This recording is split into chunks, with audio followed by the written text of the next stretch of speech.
승천하시기 바로 직전에 주신 말씀이 사도행전 1장 8절에 기록이 되어 있습니다.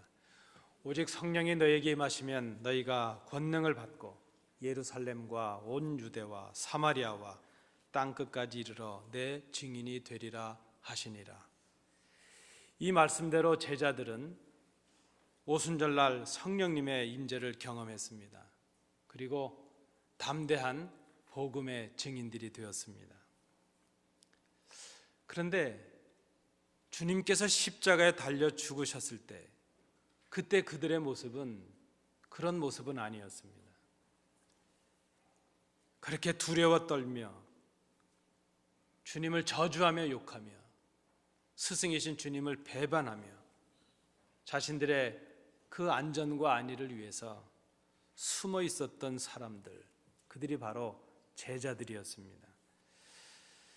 그런데 그런 제자들이 어떻게 주님의 이 약속의 말씀을 신뢰하고 성령님의 임재를 기다리는 그런 사람들이 될 수 있었을까? 십자가에 죽으시기 전에 그 제자들과 함께 하시면서 주님께서 하신 말씀들을 그들이 그 말씀을 기억하고 어떻게 그 의미를 되새기며 그 말씀을 다시 증거하는 그런 사람들이 될 수 있었을까? 여러분, 주님께서 그 제자들, 주님께서 십자가에 죽으시기 전에 제자들과 죽으시고 부활하시고 승천하신 이후에 성령 강림의 역사를 경험한 그 제자들의 모습은 너무나도 달라져 있습니다. 이 달라짐의 전환점이 된 사건이 무엇이었을까? 그것이 바로 주님께서 죽은 자 가운데서 다시 살아나셨다는 부활의 사건이었습니다. 주님께서 부활하신 그 생생한 부활의 현장을 목격한 제자들은 변화를 했다는 것입니다. 그 주님께서 부활하셨다는 그 사건이 제자들을 담대하게 만들었습니다. 모든 두려움을 이기게 했습니다. 주님께서 주셨던 그 모든 가르침, 모든 말씀의 의미를 새롭게 생각할 수 있게 했습니다. 전혀 알지도 못하고 들었던 말씀이지만 부활의 관점에서 부활하신 주님을 만나 뵙고 난 이후에 그 말씀들의 의미가 새로워졌다는 것입니다. 그들은 땅끝까지 복음의 증인들이 될 수 있었습니다. 바로 이 주님의 부활 사건이었습니다. 주님의 부활의 이 사건은 제자들로 하여금 부활의 신앙인이 되게 했습니다. 그 신앙으로 제자들은 부활의 삶을 살아가는 새로운 사람들이 되었다는 것입니다. 주님께서 십자가에 죽으신 후에 베드로는 주님을 따르기 전인 3년 전의 삶으로 돌아가 버리고 말았습니다. 오늘 읽지는 않으셨지만 요한복음 21장 3절에는 그 베드로의 모습을 이렇게 기록하고 있습니다. 시몬 베드로가 나는 물고기 잡으러 가노라 하니, 이렇게 기록하고 있습니다. 그렇게 부푼 가슴을 안고 따랐던 주님이었습니다. 그런데 그 주님께서 십자가에 죽으셨을 때에 그 베드로를 비롯한 제자들의 심정이 어땠을까 하는 것을 생각해 봅니다. 모든 것을 걸었던 예수가 아니겠습니까? 그동안 자신이 살아왔던 그 어떤 삶보다도 좀 더 나은 삶을 살 수 있을 것이라는 그런 기대와 소망을 가지고 따랐던 예수였습니다. 부모와 형제와 자신의 생업인 배와 그물도 다 뒤로 하고 버려버리고 따랐던 바로 그 예수였습니다. 그런데 그 예수가 그렇게 맥없이 십자가에서 죽고 말았습니다. 더군다나 자기 자신은 그런 스승을 배반하고 욕하고 저주하는 자리에까지 이르고 말았습니다. 아마 주님께서 십자가에서 죽으셨을 때 그 베드로는 자신이 죽은 것 같은 그런 심정을 가졌을 것이라 생각을 합니다. 여러분, 우리가 그런 경험하고 있지 않습니까? 누군가의 죽음 때문에 내가 죽은 것 같은 심정을 겪을 때가 있지 않습니까? 사랑하는 우리의 가족들, 사랑하는 우리의 이웃들, 이제 목숨과도 바꿀 수 없었던 그 좋은 친구들을 우리가 이 땅에서 잃게 되면 그저 그 상실감 때문에 살아있지만 죽은 것 같은 심정을 느낄 때가 우리가 얼마나 많은지 모릅니다. 아마 베드로의 심정이 그렇지 않았겠는가 생각합니다. 그를 알고 있는 많은 사람들의 조롱과 눈총을 받아야만 했을 것입니다. 아니, 저가 베드로야? 아니, 그 예수 따른다고 그저 부모도 내팽개치고 자기 생업도 다 뒤로하고 그렇게 쫓아다니더니 결국 그래 3년 만에 적골이 돼서 돌아왔구만. 아마 그런 눈총을 받지 않았을까. 예수를 따르며 그 제자들과 함께 기적을 베풀고 기적의 현장에서 얼마나 의기양양했겠습니까? 그러나 그만큼 그렇게 했던 것만큼 초라하고 위축된 자신을 이제 그물을 던지면서 감추고 살아가는 신세가 되었다는 것입니다. 3년 전에 일상으로 돌아가긴 했지만 베드로 그는 이미 3년 전에 그가 아닙니다. 그저 나름대로 보람도 있고 기쁨도 느꼈던 그런 삶이 아닙니다. 살고 있지만 살아있는 것 같지 않은 그런 삶을 살아가는 사람이 바로 베드로였습니다. 낙심과 절망과 후회 가운데 살아가는 생입니다. 오늘도 베드로는 그저 무거운 그물을 가지고 다시 고기 잡으러 배를 타고 바다에 나갔습니다. 이런 베드로를 부활하신 주님께서 찾아오셨습니다. 주님은 베드로에게 오셔서 3번이나 내가 나를 사랑하느냐 이렇게 물으십니다. 그리고 양을 먹여라 3번 부탁하십니다. 오늘 이 본문은 여러분 우리 성도님들께서 잘 알고 계시는 본문입니다. 이 본문에 대한 좀 고전적인 해석이 있다면 오늘 이 주님께서 하시는 질문과 베드로의 대답 중에 사용되고 있는 중요한 단어인 사랑하다 하는 이 단어의 차이를 설명하는 데서 시작을 합니다. 고전적인 해석이 그렇다는 것입니다. 예수님께서 내가 나를 사랑하느냐 이렇게 질문하실 때에 첫 번째와 두 번째 질문에서는 아가페라는 단어가 쓰였습니다. 아가파스, 동사는 아가파오라는 단어인데 이 아가페라는 단어는 신적인 사랑을 의미하는 것이죠. 절대적인 사랑, 절대적인 사랑, 하나님이 하실 수 있는 사랑. 그런데 그 주님께서 아가파스, 아가페라는 사랑으로 질문하시는데 첫 번째, 두 번째 질문에서 베드로는 필레오라는 사랑으로 대답을 합니다. 정확하게는 필레인이라는 단어죠. 그저 인간의 사랑, 형제의 사랑, 우정과 같은 사랑, 그런 사랑으로 대답을 합니다. 주님께서 다시 3번째 질문하실 때 주님이 그 아가파스라는 아가페 사랑을 이제 필레오의 사랑으로 바꿔서 질문을 하십니다. 그 질문에 대해서 베드로는 여전히 필레오의 사랑으로 대답을 합니다. 그래서 우리가 이 부분을 이렇게 해석하면서 주님은 완벽하고 완전한 사랑을 요구하고 계시지만 베드로는 자기의 부족을 생각하면서 그저 필레오의 사랑으로 대답을 했다 이렇게 해석하는 것이 그저 고전적인 우리 선배님들의 해석이었습니다.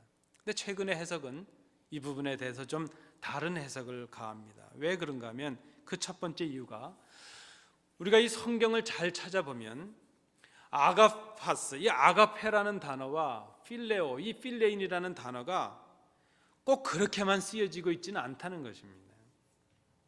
이 두 단어가 하나님의 신적인 사랑을 표시할 때 쓰이기도 하고 인간들이 서로 사랑을 고백할 때도 아가파스, 아가페라는 단어가 쓰일 때도 있고 필레오라는 단어가 쓰일 때도 있다는 것입니다. 이 두 단어가 공히 인간에 대한 하나님의 사랑을 표현할 때도 쓰였습니다.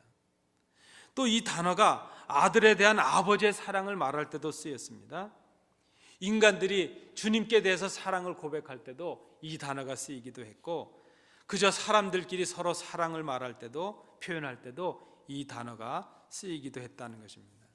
그렇게 본다면 지금 이 본문을 기록하고 있는 요한의 의도는 굳이 이 단어를 구분해서 뭔가 특별한 의미를 부여하려고 했다 하는 것은, 그렇게 해석하는 것은 바람직하지 않다 하는 것이 최근의 해석입니다.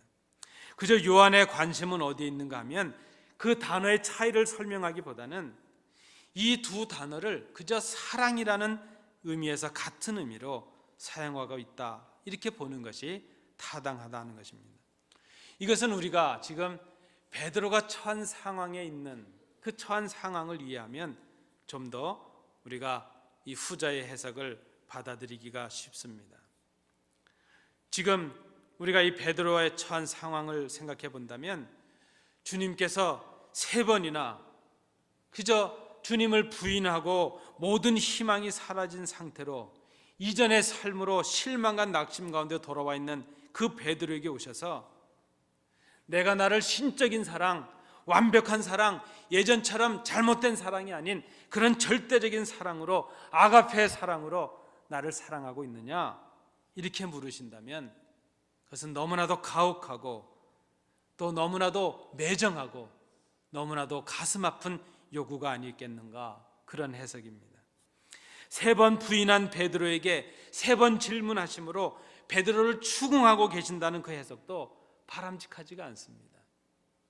여러분, 요한복음 20장에서 우리가 살펴보신 대로 부활하신 그날 저녁에 주님께서 제자들을 찾아오셨습니다. 그리고 제자들에게 첫 번째로 하신 말씀이 무엇이었습니까? 주님께서 이런 말씀을 하셨을까요? 야, 너희들 어쩌면 이럴 수 있냐? 내가 십자가에서 못 박혀 죽을 때 하나도 내 옆에 있고 다 도망을 갔느냐? 베드로, 너는 그래 저주도 하고 욕도 했지. 그렇게 따지시거나 그렇게 추궁하신 것이 아니었다는 것입니다. 주님께서 부활하신 그날 저녁 두려움에 떨고 있었던 제자들에게 오셔서 주신 말씀은 무엇입니까? 너희에게 평안이 있기를 구한다. 너희가 평안하냐? 그 두려움과 고통 속에 있는 제자들에게 주신 것은 주님의 평안이었다는 것입니다. 주님은 오늘 이 본문을 통해서 베드로의 실수를 꾸짖으시거나 그를 질책하시거나 그를 부끄럽게 하시려는데 관심이 없다는 것을 요한은 알고 있다는 것입니다. 지금 오늘 주님께서 베드로에게 오셔서 주시려는 그 마음은 여전히 내가 너를 사랑하고 있다는 사랑의 고백과 사랑의 확신을 위해서 이 말씀을 기록하고 있다는 사실입니다. 그러면 우리의 관심이 이것입니다. 그러면 왜 주님께서 베드로에게 이런 질문을 하셨을까? 이것은 베드로의 대답을 살핌으로 이 대답을 우리가 그 이유를 찾을 수 있겠습니다. 내가 나를 사랑하느냐 하는 주님의 질문에 베드로는 2번이나 같은 대답을 했습니다. 내가 주님을 사랑하는 줄 주께서 아십니다. 3번째 다시 주님께서 질문하셨습니다. 그때 베드로가 이렇게 말합니다. 주님, 모든 것을 아시오매 내가 주님을 사랑하는 줄을 주님께서 알고 계십니다. 오늘 이 주님의 3번 질문 가운데 베드로의 대답에는 사랑합니다는 고백 외에 또 특징적인 단어가 있는데 안다라는 단어입니다. 안다 하는 단어. 이 단어가 4번이나 나옵니다. 첫 번째 질문에 1번 했고 2번째 질문에 1번 했습니다. 그리고 마지막 3번째 질문에서 2번이나 안다라는 표현을 쓰고 있습니다. 그런데 여러분, 베드로의 대답을 잘 보십시오. 알고 있는 주체가 자신이 아닙니다. 내가 주님을 사랑하고 있는 것을 내가 압니다. 알고 있는 주체가 자신이 아니라 내가 주님을 사랑하는 것을 주님이 알고 계십니다. 그 알고 계신 주체가 주님으로 바뀌어 있는 것을 우리는 이 본문을 통해서 볼 수 있습니다. 주님 앞에서, 부활하신 주님 앞에서 베드로는 이전에 그가 그렇게 의심하고 실망했던 예수가 아닌 부활하신 참 하나님이신 주님을 발견하고 있습니다. 이전에 제자들 앞에, 그 부푼 꿈을 가졌던 제자들 앞에서 내가 곧 십자가에서 죽을 것이다, 그런 말씀을 하심으로 실망하게 하시던 그 예수가 아니라 지금 베드로는 자기의 눈앞에서 부활하신 주님을 바라보고 있습니다. 부활의 증인이 되기 위해서 부활하신 주님에 대한 바른 인식과 바른 신앙의 고백이 필요했다는 것입니다. 주님은 지금 베드로에게 이것을 확인하고 싶으십니다. 부활하신 주님은 당신이 바로 세상을 위해 오신 사랑이셨다는 것을 다시 확인하고 계십니다. 당신이 바로 하나님이 세상을 이처럼 사랑하셔서 하나님께서 보내신 독생자셨다는 것을 지금 베드로에게 고백을 받기를 원하고 계신다는 것입니다. 이를 믿는 자마다 멸망치 않고 영생을 얻게 하시는 자, 내가 바로 하나님께서 보내신 독생하신 메시아라는 것을 지금 믿게 하시기 위해서 베드로에게 이 질문을 하고 계십니다.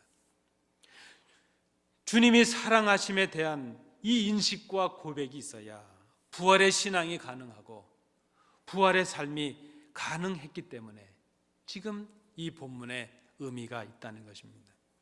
베드로는 이렇게 말했던 적이 있습니다. 주님, 모든 사람들이, 이 모든 제자들이 다 주님을 버릴지라도 나는 결코 그렇게 하지 않겠습니다. 결코 주님을 버리지 않겠습니다. 장담을 했습니다.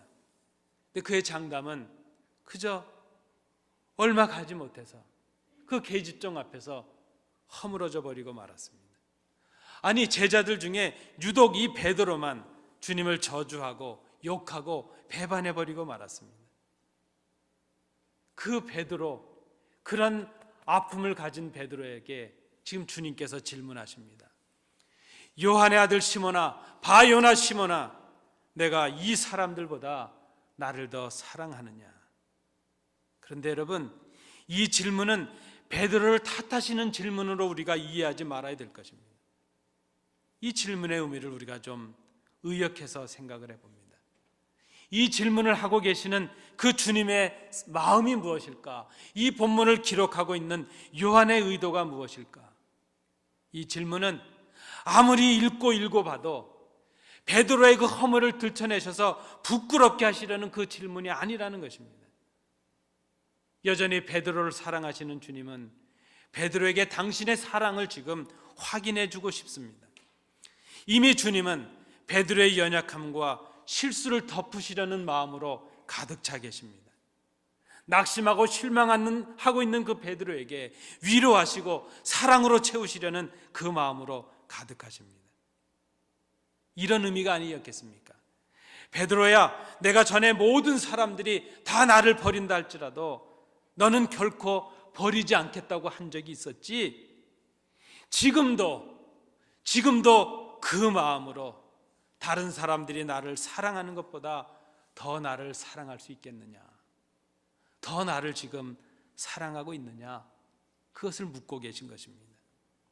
오늘 이 본문에 이 사람들보다라는 이 단어가 투톤이라는 단어인데요, 이것이 남성으로 쓰일 때는 사람들을 말하는데 중성으로 쓰일 때는 사물을 말합니다. 그래서 여러분 가지신 성경에 보시면 밑에 각주를 달았는데 또는 것들보다 이렇게 해석이 되어 있습니다. 이것을 사람이 아닌 사물로 우리가 이해를 한다면 이렇게 해석을 할 수 있을 것입니다. 아마 이런 질문이 아니셨겠습니까?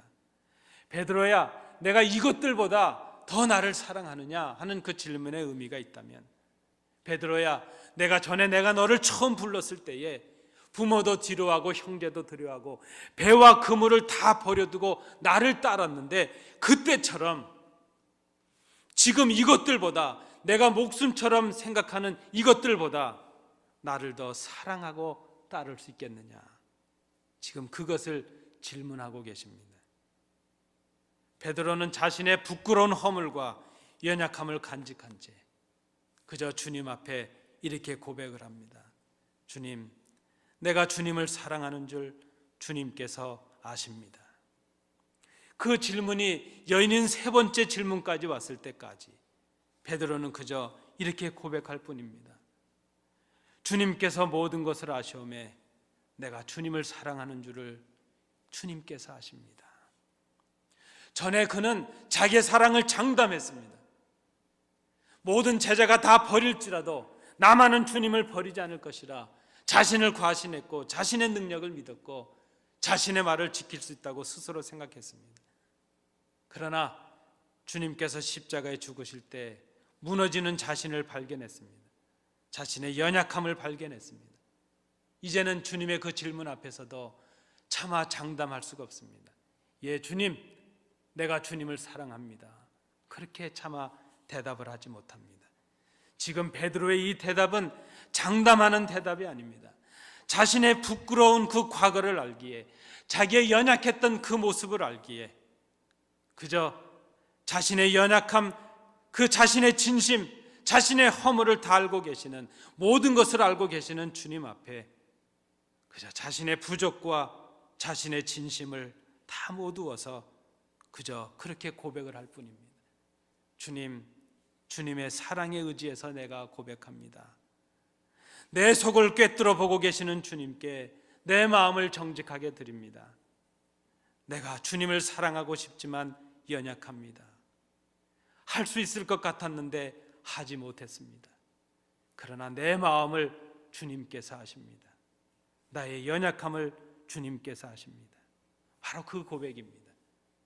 내가 주님을 사랑하는 줄을 주님께서 아십니다. 이제는 주님을 의심하고 배반하지 않기를 원합니다. 주님만을 따르기를 원합니다. 그런데 차마 장담하지 못하겠습니다. 나는 연약하고 무능하기 때문입니다. 그저 주님의 사랑에, 주님의 능력에 의지해서 이렇게 고백하고 싶습니다. 주님, 주님을 사랑하고 싶은 내 마음을 주님께서 알고 계십니다. 주님은 바로 베드로의 이 겸손한 고백, 정직한 고백을 듣고 계십니다. 주님께서 사랑으로 하시는 그 질문에 베드로는 사랑으로 대답을 합니다. 베드로의 사랑의 고백을 들으신 그 주님께서 이제 내 양을 먹이라, 그 부르심과 사명을 주십니다. 여러분, 이 본문의 의미를, 베드로와 주님이 나누고 계시는 그 대화의 그 의미를 우리가 좀 깊이 생각해 봐야 될 것입니다. 주님을 향한 우리의 믿음의 고백이 구원을 위한 것이라면, 주님을 향한 우리의 사랑의 고백은 주의 일을 맡기 위한 것이라 말할 수 있습니다. 부활하신 주님을 믿음으로 구원 얻는 것이 은혜로 주어진다면, 부활하신 주님을 따라서 증인의 삶을, 부활한 사람의 삶을 살아가는 것은 주님의 사랑을 깨닫는 사랑의 응답이 있어야만 가능하다 하는 것입니다. 그 사랑은 선한 목자이신 주님을 본받아 주님의 양들을 돌보는 사람이 되는 것을 의미하는 것입니다. 부활하신 주님의 사랑에 사랑으로 고백하는 성도는 부활하신 주님을 자기의 삶과 연결시킵니다. 이제는 모든 것을 해도 주님과 관계가 됩니다. 한마디 말을 하고 발걸음 하나를 옮기고 무엇인가를 결정하고 뭘 하든지 간에 이것이 주님과 관계가 되어지는 그런 새로운 사람이 되는 것입니다. 그 연결의 방법은 주님처럼, 주님이 세상을 사랑하신 것처럼 우리도 세상을 사랑하는 그런 사람들이 되는 것을 의미합니다. 부활하신 주님을 믿고 부활하신 주님을 선포하고 증거하는 증인이 되는 삶을 말합니다.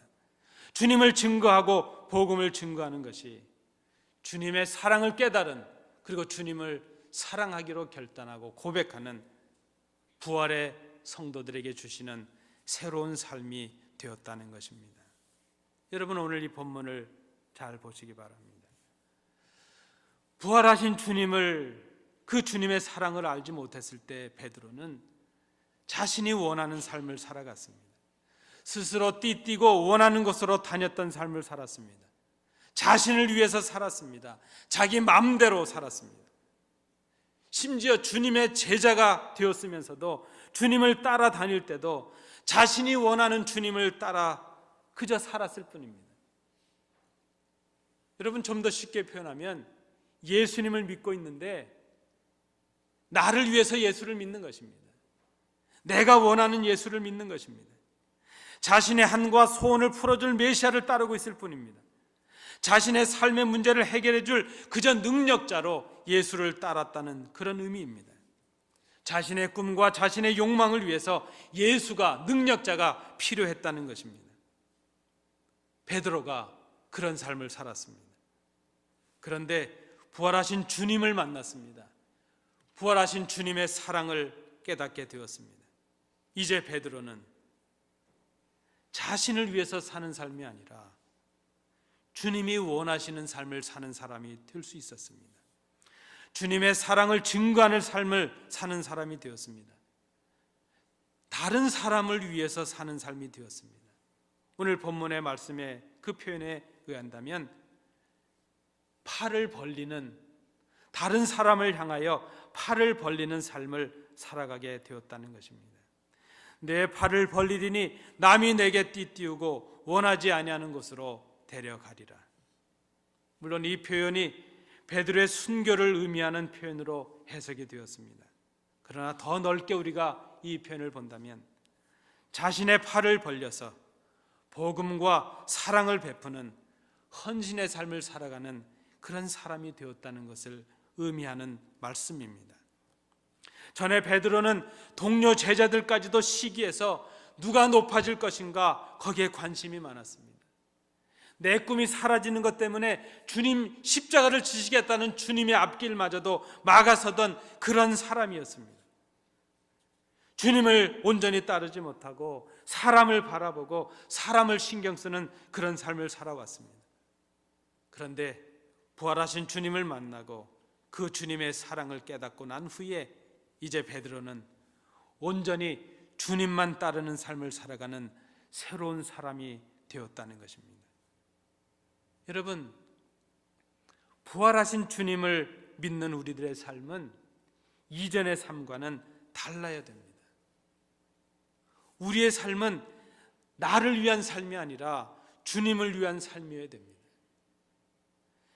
웅크리고 움켜잡는 삶이 아니라 벌려서 베푸는 삶이 되어야 된다는 것입니다. 자기 일을 태만히 하는 사람이 남의 일에 흥미를 느낀다, 이런 말이 있습니다. 여러분, 이제 우리는 다른 사람의 일에 신경 쓸 때가 아닙니다. 나에게 주어진 사명, 나에게 주어진 이 사랑의 사명, 이 일을 충실히 감당하는 일, 이 일을 위해서 우리가 온전히 주님을 따라가는 그런 삶을 살아야 된다는 것입니다. 이런저런 이유가 많이 있지만, 이런저런 이유를 많이 되고 있지만 사실 우리가 가진 모든 문제들, 그 문제의 근원을 살펴보면 사랑 때문입니다. 사랑이 없기 때문입니다. 사랑하지 않기 때문이요, 사랑하지 못하기 때문입니다. 오늘 이 아침 부활하신 주님께서 우리에게 물으십니다. 내가 이 사람들보다 나를 더 사랑하느냐?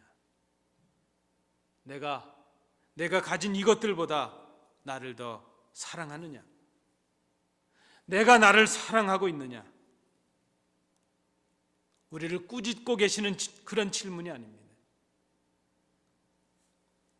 우리의 허물과 연약함을 아시지만 그래도 신랄같이 남아있는 우리의 마음의 진심, 연약해서 지키지 못하는 그 우리의 연약한 그 진심을 주님께서 보시고 우리를 격려하시고 위로하시는 사랑의 음성입니다. 오늘 이 아침 이 말씀을 묵상하며 이런 생각을 해봅니다. 복된 삶이 어떤 삶일까? 이제 우리가 언젠가는 마지막 호흡을 몰아쉬어야 되는 그 순간에 이르게 될 텐데, 그 짧은 시간에 전 인생이 필름처럼 지나갈 때에 어떤 후회가 남겨질 것인가? 그렇게 생각해 보니까 이 땅에서 가장 복된 삶은 후회 없는 삶이구나 하는 생각을 해봅니다. 주님은 33년의 짧은 생을 사셨습니다. 그러나 주님은 후회 없는 삶을 사셨구나 생각이 됩니다. 그 이유는 두 팔을 벌리는 삶을 사셨기 때문입니다. 사랑으로 사셨기 때문입니다. 사랑을 주시는 삶을 사셨기 때문입니다. 주님은 두 팔을 벌려서 당신의 삶을 온전히 내어주시는 그런 삶을 사셨습니다. 요한복음 10장 11절 말씀입니다. 나는 선한 목자라. 선한 목자는 양들을 위하여 목숨을 버리거니와. 주님은 우리를 위해서 두 팔을 벌려서 십자가에서 죽으셨습니다. 요한은 주님의 이 모든 기사들을 기록하면서 결론을 이렇게 맺고 있습니다. 바로 그것이 우리를 향하신 주님의 사랑이셨다. 그리고 그 부활하신 주님을 믿고 고백하는 우리가 살아가야 될 그 새로운 삶이 바로 이 사랑의 삶이었다 하는 것을 지금 우리에게 증언하고 있습니다. 주님의 부활하심을 믿고 고백하는 우리에게 부활의 삶이 요구됩니다. 여러분, 부활의 신앙은 부활의 삶을 우리에게 요청하고 있습니다. 그 부활의 삶은 주님의 사랑으로 응답하는 삶을 말합니다. 부활의 삶은 주님을 본받아 우리도 양들을 위해 죽는 삶을 사는 것입니다. 그 삶은 주님의 양들을 위하여 사랑을 베푸는 두 팔을 벌리는 삶을 말합니다. 부활의 삶은 사랑의 삶이기 때문입니다. 사랑하는 성도 여러분, 이 주님의 사랑을 경험하시고 느끼시고 이 사랑에 응답하여 두 팔을 벌리시는 사랑의 사도들, 사랑의 성도들이 되실 수 있기를 간절히 소원합니다. 기도하겠습니다. 은혜로우신 아버지 하나님, 이 말씀을 통하여 우리를 꾸짖는 주의 음성이 아니라 우리를 사랑하시는 간곡한 주님의 음성을 듣습니다.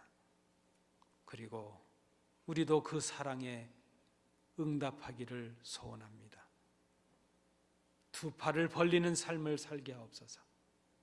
주님을 따라 우리도 베풀고 나누고 사랑으로 살아가는 부활의 성도들이 되게 하여 주옵소서. 예수님 이름으로 기도하옵나이다. 아멘.